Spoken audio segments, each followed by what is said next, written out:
बहुत समय पहले की बात है, एक विशाल और समृद्ध राज्य था, सूर्यवंशी साम्राज्य। इस राज्य के राजा थे विक्रमादित्य, जो न केवल शक्तिशाली थे बल्कि अपने प्रजा के प्रति दयालु और न्यायप्रिय भी थे। उनका राज्य खुशहाली और शांति का प्रतीक था। राजा विक्रमादित्य की रानी थी माधवी, जो उनके सुख दुख की साथी थी। उनका एक पुत्र था अर्जुन, जो होनहार और बहादुर था। अर्जुन बचपन से ही अपने पिता का आदर्श बनना चाहता था। राजा विक्रमादित्य अपने राज्य और परिवार दोनों से अत्यंत प्रेम करते थे। वे चाहते थे कि अर्जुन भी एक महान राजा बने और अपने राज्य को और भी विकसित करे। राज्य में खेती अच्छी होती, बाजार में चहल पहल रहती और प्रजा खुशहाल थी। राजा विक्रमादित्य का जीवन सुखी था, पर जीवन में दुख भी छुपा होता है। पड़ोसी राज्य कालीचक्र के राजा ने सूर्यवंशी राज्य की समृद्धि देख जलन महसूस की। उसने अपनी सेना को तैयार किया और अचानक हमला कर दिया। युद्ध में अर्जुन को अपनी सेना के साथ लड़ना पड़ा।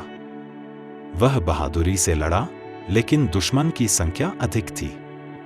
एक दिन अर्जुन अपनी सेना के साथ शत्रु के घेराबंदी में फंस गया। युद्ध में अर्जुन के लापता होने की खबर राजा विक्रमादित्य तक पहुंची। राजा का दिल टूट गया। उन्होंने पुत्र की खोज शुरू की, लेकिन कोई भी सूचना नहीं मिली।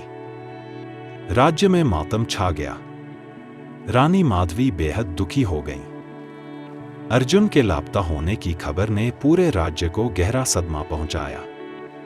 राजमहल में एक अजीब सन्नाटा छा गया। रानी माधवी का स्वास्थ्य बिगड़ने लगा। वे दिन रात बेटे की याद में रोती। राजा विक्रमादित्य भी टूट चुके थे। वे सिंहासन पर बैठते तो उनकी आंखों में दर्द और उदासी साफ नजर आती। उनके चेहरे से वह चमक चली गई थी जो कभी उनकी पहचान थी। राजमहल में अब खुशी के गीत नहीं, बल्कि शोक गीत गूंजने लगे थे। प्रजा भी अपने राजा के दुख को महसूस कर रही थी।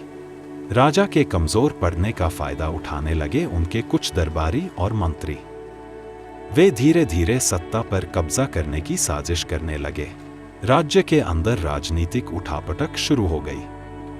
कई लोग राजा को कमजोर समझकर अपने स्वार्थ साधने लगे।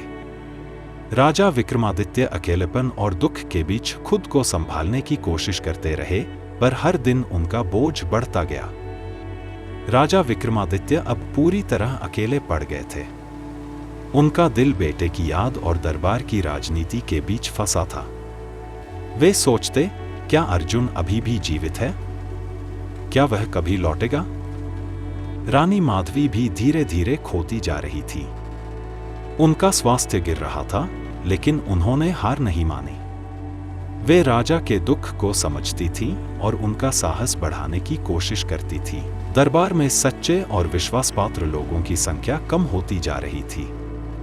कई लोग सत्ता के लालच में राजा के खिलाफ साजिशें कर रहे थे। राजा ने फिर से राज्य को संभालने का निर्णय लिया। उन्होंने अपने पुराने मंत्रियों और बहादुर सैनिकों को बुलाया और एक नया युद्ध रणनीति बनाई। राजा विक्रमादित्य का मन अब न केवल अपने राज्य के लिए लड़ने का था, बल्कि अपने बेटे के लिए भी था। वे यह ठान चुके थे कि चाहे कुछ भी हो, वह अर्जुन की वापसी का इंतजार करेंगे और अपने राज्य की रक्षा करेंगे। राजा विक्रमादित्य ने अपने पुराने और वफादार सैनिकों को इकट्ठा किया। उन्होंने कहा, हमारा युद्ध केवल सीमाओं के लिए नहीं, बल्कि अपने परिवार और भविष्य के लिए है। रानी माधवी ने भी प्रजा से अपील की कि वे एकजुट होकर राज्य की रक्षा करें। लोगों में धीरे धीरे उम्मीद की किरण जागने लगी। कुछ महीनों बाद एक दिन सीमा पर एक घायल सैनिक आया।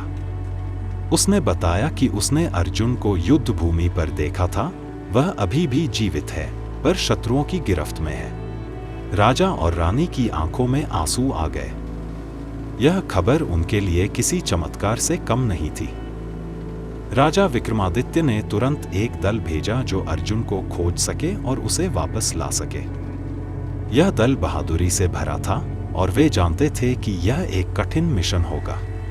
राज्य में फिर से जोश और उम्मीद जाग गई थी। लोग सोचने लगे, शायद उनका प्रिय युवराज वापस आएगा और सब ठीक हो जाएगा। अर्जुन की खोज में भेजा गया दल घने जंगलों, ऊंचे पहाड़ों और दुर्गम घाटियों से गुजरा। उन्हें कई तरह की कठिनाइयों का सामना करना पड़ा, भूख, थकान और शत्रुओं की आंखों से बचते हुए। एक दिन वे एक दुश्मन किले के पास पहुंचे। वहां उन्होंने अर्जुन के रहने की जानकारी पाई।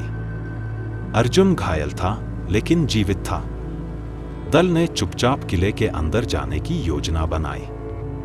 वे जानते थे कि एक गलत कदम उनकी सारी कोशिशें नाकाम कर सकता है। बहादुरी और सूझबूझ से काम लेते हुए उन्होंने अर्जुन को किले से निकालने में सफलता पाई। अर्जुन को देखकर राजा विक्रमादित्य और रानी माधवी की खुशी का ठिकाना नहीं रहा। उन्होंने अपने बेटे को गले लगाया और उसके स्वस्थ होने की प्रार्थना की।